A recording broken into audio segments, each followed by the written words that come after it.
This is part 4 of a 4-part seminar about getting started bass fishing. John Blank is a Bass Pro Angler and one of my associate guides. John gave this seminar at Cabela's in Tulalip, Washington, and it's packed with great information to get you started bass fishing in the Pacific Northwest. Here in part 4, John will conclude discussing core tackle needs and discuss water temperature and trends for catching bass. So colors on 2 baits: green pumpkin, watermelon red flake, black and blue, smoke black and red flake. Those colors, and I'll leave them up here for you guys to look at after the seminar. Those are kind of the go-to colors of what I fish and what I would use. The last bait that I'm going to talk about is a Cinco or a Strike King Ocho or a stick bait. Cabela's has their own name brands, but basically it's a plastic rubber worm, and it's salt impregnated, and it sinks, and it's very pliable. And so I'll talk to you about this bait. Like I said, Strike King, it's an Ocho or a shimmy stick. It's a stick bait, also known as, you get, like Cabela's, they carry the Cincos. They run about $7 a pack. But if you're a bass fisherman, this is something it's got to have in your tackle box. Like I said, I was going to tell you about 4 things you need to have. This is the 4th one. And actually tomorrow I'll do a full seminar just on this and all the different ways on how to fish it. So if you want to know more. This is naturally weighted. So when I fish this, generally I do not have any weight on this worm. I let it naturally sink down. It's salt impregnated. It's kind of heavy. It's a great weight. Fish can't resist it. So primarily there's a 4-inch Cinco like this. And then this is a 5, and they even go 6 and 7 and 8. But these are the 2 primary sizes that I carry around with me. That'll be very productive for you. Now, just like I did, I'll hook one up for you so you can see what you're going to want to use: a 3 to 4/0 hook or a 5/0. And what you're going to want to do is you're going to, not the round pointy end, but you're going to take the flat cut in. You're going to come right in the very tip and just cut through like a 1/4 inch of the worm. You see what I did right there? And then you're going to feed that. You see this little L shape? That's what holds my worm. Okay, you see I've tucked it up on there. Then I'm going to take this hook, line up the entry point of where this goes through, bring my hook up and through. See how I have a nice straight line? The worm isn't under pressure. I'm going to push the worm forward, and I'm going to tuck the point of the hook under the skin. So now it's weedless. Tie this on my rod, throw it out there, and it'll just sink. Going down, it'll be shimmying and making all kinds of motion as it goes down. For whatever reason, bass cannot resist this bait. You want to make sure when you're fishing it, if I'm fishing a 4-inch, I often fish it on a spinning reel. If I'm fishing 5 or 6 inch or 7-inch, I'm fishing it with a bait cast reel. But again, you don't want a bunch of slack line. So you cast it out there, it's hit the water, and it's sinking. It's going to sink about 1 foot a second. That's what it's going to do, all the way down to the bottom. Then you will kind of lift up a couple feet and let it sink back down again. It's a slow fishing technique, but it's very, very, very effective.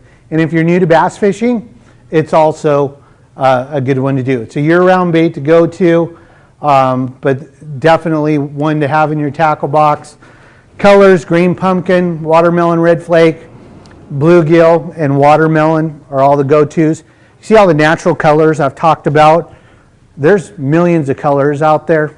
They do work, but the core primary natural colors of Mother Nature is that the fish are eating are what work the best. The others, great marketing tools for the fishing companies to get you to buy more each and every year. So I took I took a magazine that I just got the other day from the Bassmaster Magazine, and they did Pro Angler on the Lake, and they took all the different articles that they have done over like the past 10 years, and they took all the colors they caught the fish with. Colors I'm showing you today were the most popular colors that they caught the fish with across the country. So fishing location, docks, and structure are awesome. Lily pads, throw that up along the lily pads. It works really good weedless. It won't get hung up, and you get a lot of those big fish will hang in that 2.5 feet of water in those lily pads, and you'll just see it erupt and come up and hit that. Ledges and rock piles, and then you retrieve. Cast and let it sink slowly, and it's going to be slow. You're going to count it down until you see your line quit moving, and then you'll lift back up and let it do it again. And generally I do that 2 or 3 times, and then I reel back into the boat and I cast. Also very effective to fish from the shore. If you're shore fishing, same thing, cast it out there, let it sink, bring it back a couple different times on semi-slack line. 90% of your bites are going to be on the fall. So as it's falling down, all of a sudden you're going to see your line just start taking off one direction. It's because the fish has grabbed it and it swum off and you didn't feel the pickup. My wife's excellent on that. She'll sit in the back of the bass boat and, honey, I think I got a fish, as her line's around the boat and the fish is taking off with it. So very subtle bite. They just suck it right in and keep on going. What's the difference between that and the other self bait? This one and the tube bait? Yeah. So the tube bait's more of a bottom, like a crayfish that's going to sink down. This one you're going to fish bass in all parts of the water column as it sinks down. So this one bottom techniques, this one falling techniques for bass all over the water column. And like I said, slowly lift and reel up 3 to 5 feet, let it sink back to the bottom, and repeat the process all the way back to the boat or the shore. You're talking about the boat. You stop your boat for a period of time, Yes. I'll just, then fish that area for a little while, then move on. yeah, I'll do, These kind of with that bait, stick baits. yeah, just drift along, so I'll get in a spot. I won't even touch my trolling motor unless it's to keep parallel with to the shore and drift and target an area. A lot of times I'll take it and even go along docks. So I'll be going along docks and I'll throw it in the front of the docks, go down both the structural beams of the docks if I don't get anything, go to the next one, just drift right on down through. It's a slow down, enjoy, you're not power fishing, it's relaxing. So for me really to effectively fish it, I had to learn to slow down because I was a spinnerbait and a crankbait guy and I like to go, go, go. And then I learned the finesse side, and if you want to catch fish, that'll put them in the boat big time. Any time of the year. Any time of the year. So just about wrapped up here. Want to talk about water temperature and trends. This is really important. So looking at late winter, early spring, water temperature below 50 degrees, you're going to use slow fishing techniques. Fish are kind of lethargic. They're not warmed up. Tube baits work good. Drop shots work good. Using rubber worms, Senkos work good. It's not a power fishing time when the water temperature is below 50 degrees. The fish are going to be lethargic. Fish are going to be associated in deeper water and schooled up a little bit more. So they're going to be in 10 to 30 feet of water. Some bodies of water, Lake Washington, Bank Lake, they'll even be deeper because of the thermocline within the water where they're associated to. If you have a boat, this is a good time to use your electronics and locate the fish off a deep structure and drop shot them. And that's a vertical fishing technique that I'll talk to tomorrow in my seminar tomorrow. With a jig bait, A jib bait, or what a drop shot is you have your sinker below your weight. Then you have a line that comes up. You tie a Palmer knot in there, and then it goes up. So this bait will be 6 inches to a foot off the bottom, and you use vertical jig form. And then you just put it. You actually see the fish on your fish finder, and you just drop it down on them, and bam. It's you put it in front of their face, and they're not having to exert a lot of energy because they're more lethargic, and they'll just grab onto it. Spring, pre-spawn, water temperatures 50 to 55 degrees. That's a good time to get the crankbaits out. Those fish are coming up in the flats, they're starting to feed. They're looking at pre-spawn, they're hungry, they're warming up. Spinner baits, crankbaits, really good time. They become very active. If you can find a school of them, follow them around, try to stay on them because they're going to be an eating machine. They'll come up to the flats and they'll eat like there's no tomorrow. Like I said, fish will be on flats and ledges, and they're going to be looking for spawning areas and coming up and feeding as well. Very aggressive time frame, that pre-spawn, and it can just be a hoot. Moving on to late spring, early summer. This is what a bed fish looks like. And generally for us, it's April, and I've seen them on their beds as late as mid-July. They come up in stages based off of the solar lunar calendar. But this is a smallmouth bed right here. So you can run around in anywhere from a foot to 15 feet of water. And anytime you got good pebbly rock or cinder blocks or structure in the water, if there's bass there, you're going to see a bed like this.